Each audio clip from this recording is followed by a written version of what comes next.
Querida iglesia, el Señor te bendiga. Es un honor para mí poder compartir con ustedes una reflexión bíblica y poder hablar un poco acerca de la palabra del Señor, que aunque fue escrita hace miles de años atrás, es pertinente, habló en el pasado y nos habla hoy día en el presente y por supuesto nos hablará mañana. La Biblia dice que la palabra del Señor es eterna. Todas las cosas van a pasar, pero su palabra permanece para siempre. Antes de iniciar esta reflexión, les mando un abrazo, un beso a cada uno y me gustaría que oremos para pedirle al Espíritu Santo que nos hable a través de ella. ¿Les parece? Les quiero invitar a que puedan ustedes también en sus casitas cerrar sus ojitos. Padre bueno que estás en el cielo, santificado es tu nombre, Señor. Papito, estamos delante de ti en esta tarde. Te agradecemos tanto la posibilidad de poder apartar un momento para escuchar tu palabra, para reflexionar en ella. Tu palabra convierte el alma, hace sabio al sencillo y alegra al corazón, entre otras cosas. Hoy día necesitamos más que nunca escucharla, necesitamos someter nuestra conducta a la instrucción que ella nos provee. Señor, reconocemos que somos pecadores, reconocemos que nuestros caminos no son derechos como los tuyos y que por lo tanto necesitamos presentar a la palabra del Señor en nuestra vida, en nuestro caminar, para no tropezar, para no pecar, para ser felices también y encontrar el sentido a la vida que nos presenta la Escritura. Padre, yo te doy gracias por la Iglesia Cristiana de San Joaquín, por cada uno de sus miembros.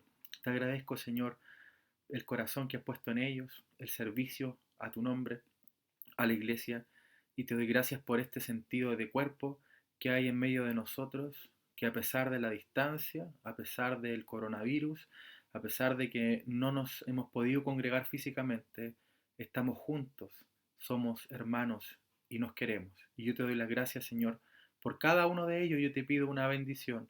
No sé cómo están en lo profundo de su corazón, pero tú sí conoces, Señor, lo más profundo de nuestro ser.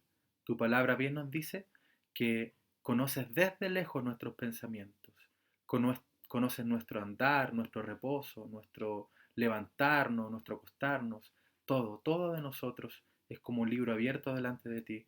Y como tú les conoces, yo te pido que los bendigas, que traigas paz a sus corazones si es que están viviendo alguna situación difícil o simplemente que los llenes de fuerza para sortear las adversidades que estamos viviendo. Señor, vamos a reflexionar con tu palabra, Señor. Te pedimos que usted nos hable a nuestro corazón. Necesitamos escucharte. Por eso te rogamos a través del Espíritu Santo que tú puedas hablarnos en esta tarde. En el nombre de Jesús, oramos. Amén.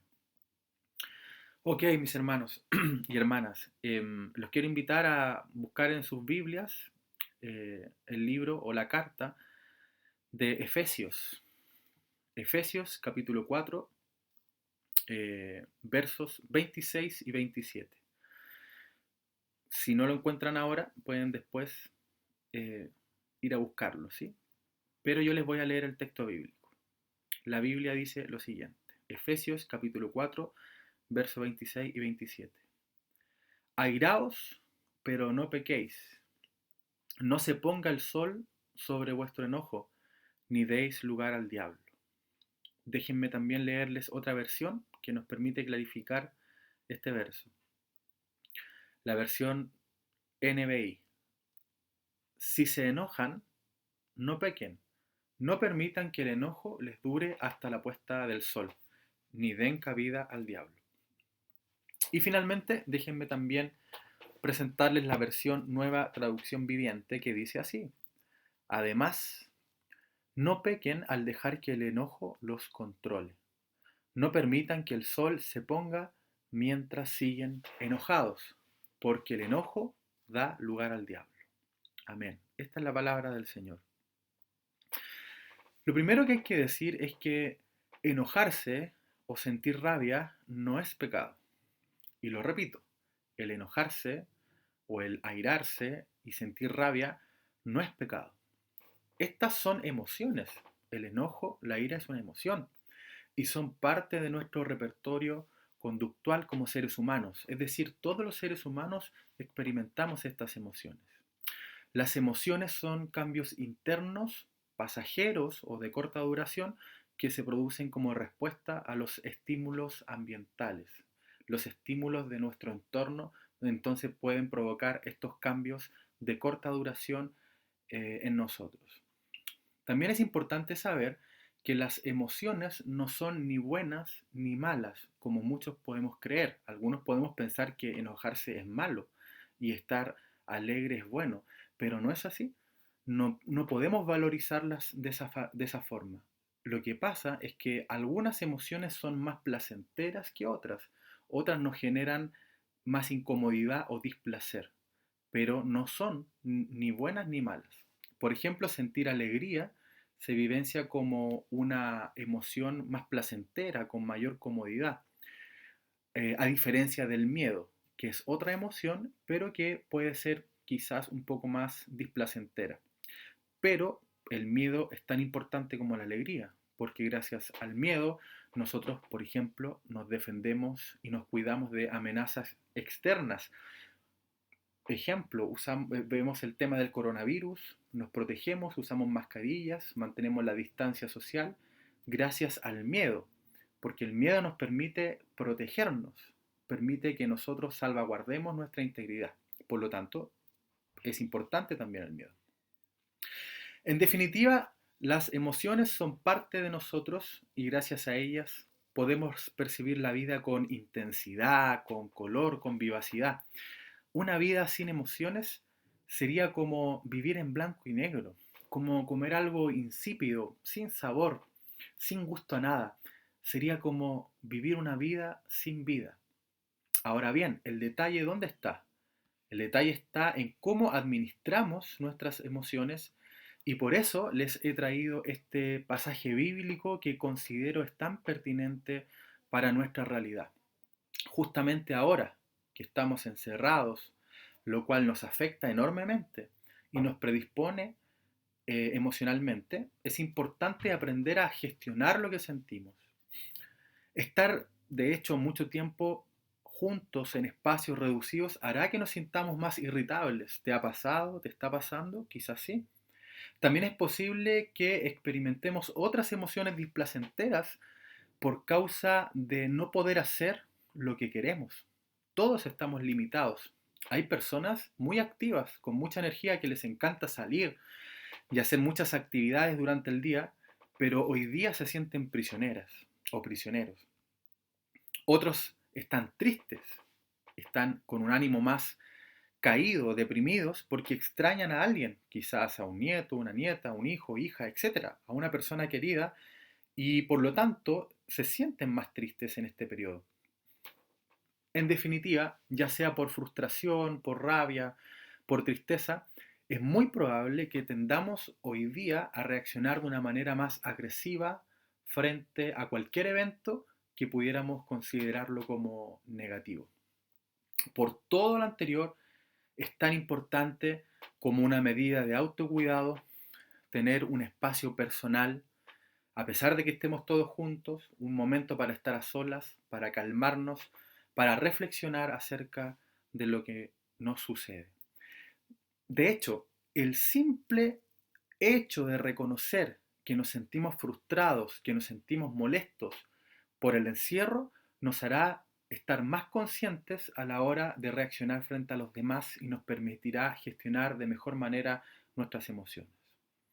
¿Les parece ahora que volvamos al pasaje bíblico que hemos leído? Es interesante poder observar que esta escritura tan antigua, pero pertinente, como les decía, también reconoce que la ira y el enojo no es pecado. Por eso es tan interesante lo que nos dice. El texto nos dice, airaos, nos dice, enójense. Pero claro, hay una salvedad. Enójense, pero no pequen. Airaos, pero no pequéis. ¿Y cómo podría ser de otra manera si el Señor nos hizo, nos conoce, Él nos formó? Por lo tanto, Él nos dio la posibilidad de poder sentir alegría, de sentir rabia, de sentir miedo, de sentir tristeza. Él nos permitió que esta vida pudiera ser tan rica en emociones para vivirla a plenitud y a concho. El asunto está en cómo nosotros vamos a administrar nuestra vida emocional. Por lo tanto, si bien no es pecado enojarse, debemos aprender a controlar nuestro enojo. Porque si no lo hacemos, nos dice el texto, entonces daremos paso a situaciones que sí son pecado. En definitiva, ¿qué podría suceder con todo esto? Que si no controlamos nuestro enojo, podríamos dar paso a circunstancias que nos hacen daño o también pueden hacer daño a quienes nos rodean. Sobre la base de lo anterior, lo que hemos mencionado entonces, ¿cuándo la ira se transforma en pecado? La misma Biblia nos da la respuesta con esta metáfora. No se ponga el sol sobre vuestro enojo. O en palabras sencillas, el enojo no debe durarnos todo el día. El enojo no debe durarte todo el día. Eso es darle lugar al diablo. El enojo, como les decía, no es una emoción mala. Es una emoción, simplemente, la cual nos moviliza. El enojo sirve para muchas cosas positivas. Nos moviliza de manera adecuada si está bien gestionado porque nos permite superar adversidades, nos permite sortear amenazas. Sin embargo, también nos genera un alto gasto de energía interna, por lo cual pasar mucho tiempo enojado puede terminar dañando nuestro cuerpo. Por eso, las emociones en su definición, son de corta duración, deben ser de corta duración.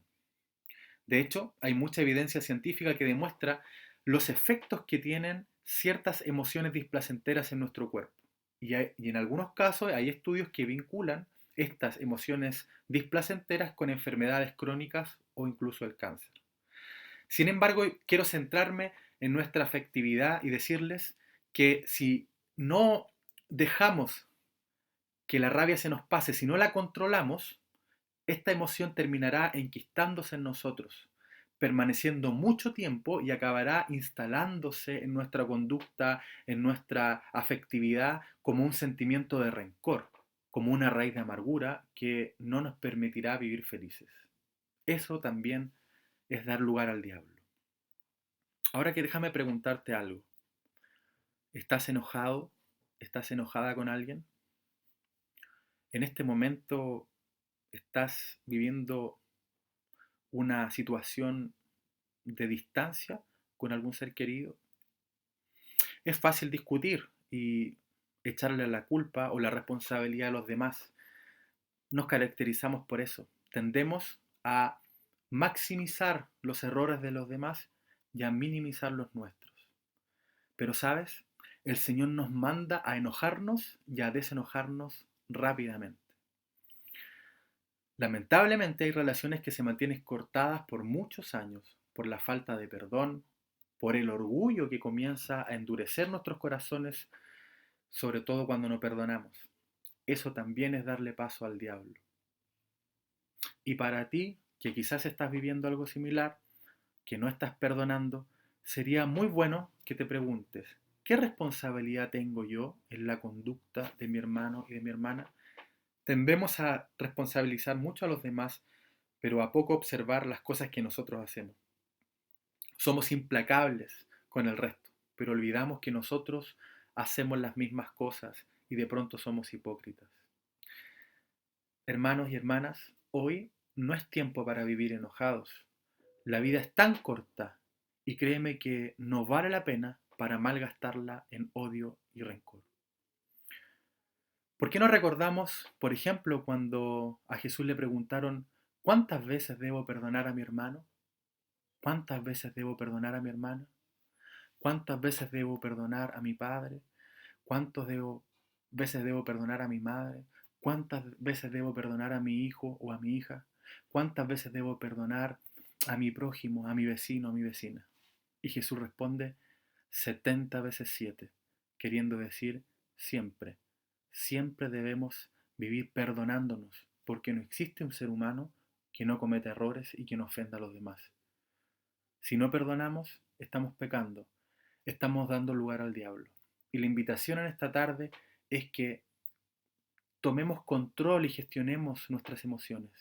No dejemos que la ira dé paso al diablo. ¿Podemos enojarnos? Sí, ¿Podemos sentir ira? Sí. Tenemos que actuar, tenemos que enfrentar las situaciones, pero que no pase el sol sobre nuestro enojo. No estemos tanto tiempo enojados. Hermanos y hermanas, que el Señor les bendiga. Espero que esta reflexión pueda hacernos meditar respecto a cómo estamos actuando con nosotros y nuestro prójimo. Les mando un abrazo grande, los quiero mucho y nos vemos pronto si Dios así lo quiere.